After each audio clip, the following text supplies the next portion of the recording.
कृष्ण हरे हरे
परम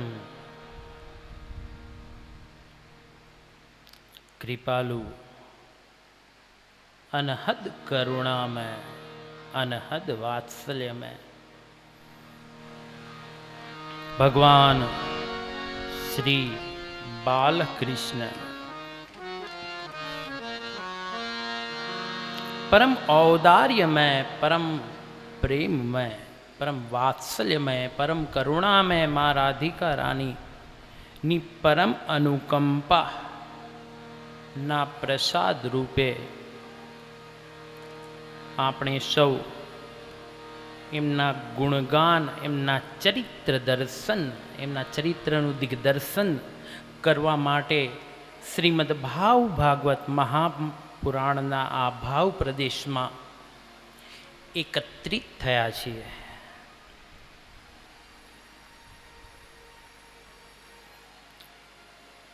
જીવ ગમે તેટલા યત્ન, પ્રયત્ન, પ્રયાસો કરે, પરંતુ જ્યાં સુધી પરમાત્માની અનુકંપાનો પ્રસાદ આપણા ઉપર વરસે નહીં, એમની કરુણાનું બિંદુ જ્યાં સુધી આપણા ઉપર વરસે નહીં, ત્યાં સુધી સત્સંગનો દ્વાર જડે પણ નહીં.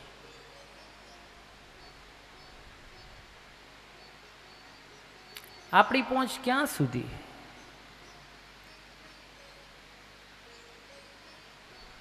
ઘર સુધી, જાપા સુધી, શેરી સુધી, અરે ગામ સુધી, અરે તાલુકા સુધી, જિલ્લા સુધી, વધીને હોય તો રાજ્ય સુધી, અરે વધીને હોય તો દેશ સુધી, અરે વધીને હોય તો આખા વિશ્વ સુધી.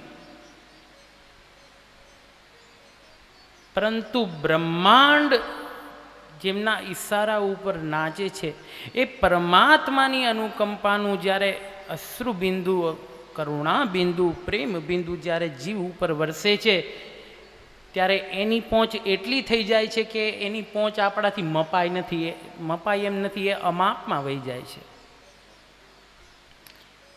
એ અમાપ જ્યારે માપમાં આવીને શું શું લીલા કરે છે ને જીવને આનંદ આપે છે, એમનું દિગ્દર્શન ભાગવત મહાપુરાણમાં આપણને કરવાનો આ જીવનમાં મોકો મળ્યો છે. તો એ પરમાત્માની કરુણા, પરમાત્માનો પ્રેમ આપણા ઉપર વરસ્યો છે. પછી માધ્યમ અત્યારે અમારા સંબંધમાં જોઈએ તો, જોકે એવી રીતે હું માનતો નથી, હું તો માનું છું કે હરિદાસજી મહારાજ અમારા ગુરુજી અને મૂલદાસજી મહારાજ બેમાં કંઈ અંતર નથી, બંને એક જ છે. તો એમના સંબંધે, શરીરના સંબંધે જોડાયેલા માતુશ્રી સંતોકબા, એમના ભંડારા પ્રસંગે ભાગવતનું આ આયોજન, માધ્યમ મોટાબા બન્યા છે, પરંતુ મુખ્ય ઉદ્દેશ્ય જે છે, મુખ્ય હાર્દ જે છે કે ભાગવતનું દિગ્દર્શન આપણને મળ્યું છે, ભાગવત શ્રવણ મળ્યું છે. તો એ પરમાત્માની પરમ અનુકંપા છે, પરમાત્માનો પરમ પ્રેમ વિશેષ કરીને આપણા ઉપર વરસ્યો છે, વિશેષ રૂપથી. અહીંયા બેઠેલા આપણે બધા વ્યક્તિ વિશેષ છીએ. વ્યક્તિ હોય, વ્યક્તિમાં કંઈ વિશેષતા હોય, તો આપણા બધામાં કંઈક ને કંઈક વિશેષતા છે, માટે આપણે અહીંયા બેઠા છીએ. નહીં તો ગામમાં ઘણું બધું થાય છે. પછી ગમે તે બહાનાથી આપણે આવ્યા હોઈએ, પરંતુ વ્યક્તિ વિશેષતા છે આપણી કંઈક.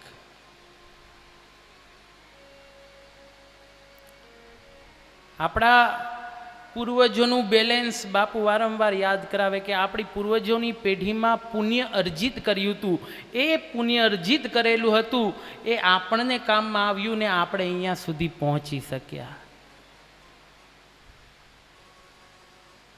તો આપ ભાગવતના ભાવ પ્રદેશમાં પધાર્યા છો, પ્રેમ પ્રદેશમાં પધાર્યા છો, તો આપ સૌને ભાવથી અહીં વ્યાસગાદી ઉપરથી આપ સૌના હૃદયમાં બિરાજમાન પરમાત્માને પ્રણામ કરું. આપ સૌનું મેશ્વાણિયા પરિવાર, બધા પાનેલીના સેવક સમાજ, સેવા સમિતિ, લાગતા વળગતા બધા વતી આપ સૌનો આદર સત્કાર, આપ સૌનું સન્માન. આપ સૌને ભાવથી જય સીતારામ, જય શ્રી કૃષ્ણ, જય સ્વામિનારાયણ, જય યોગેશ્વર, જય રણછોડ, એ દ્વારકા તો નજીક થાય. જય દ્વારકાધીશ,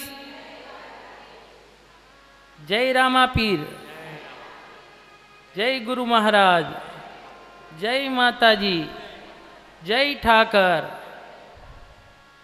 જય રણછોડ.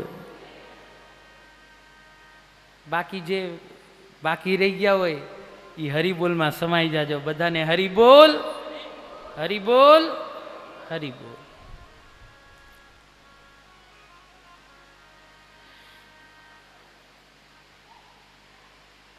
ભાગવતનું મહાત્મ પ્રારંભ થાય છે તે પહેલા એક વાતની યાદી કરી દઉં. મારો જન્મ તો સુરતમાં થયો છે,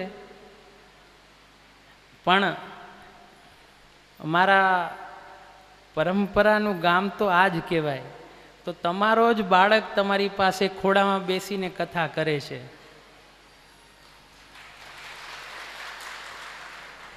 અને બાળક જ્યારે તોતડું તોતડું બોલતું હોય ને ત્યારે માતા પિતા સાંભળીને ખૂબ જ રાજી થાય. તોતડું તોતડું છોકરાને બોલતા ન આવડતું હોય ત્યારે તોતડું તોતડું બોલતો હોય તો માતા પિતાને ખૂબ જ રાજીપો થાય.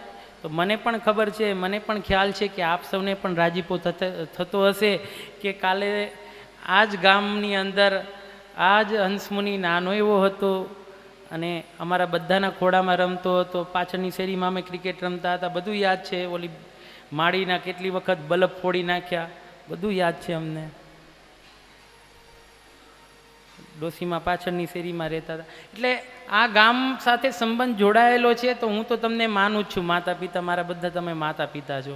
પછી તમે ન માનો તેમાં અમારો કોઈ વાંક નથી ભાઈ. તો આવો મહાત્મ તરફ ગતિ કરીએ.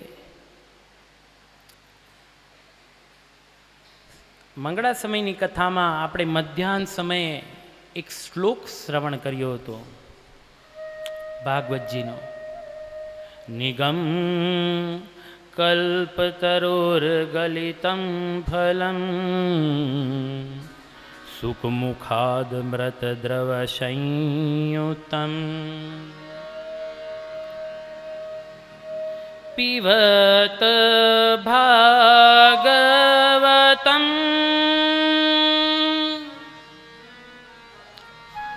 રસમાલયં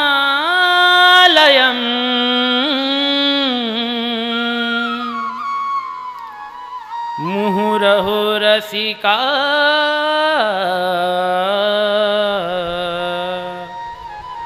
ભુવિ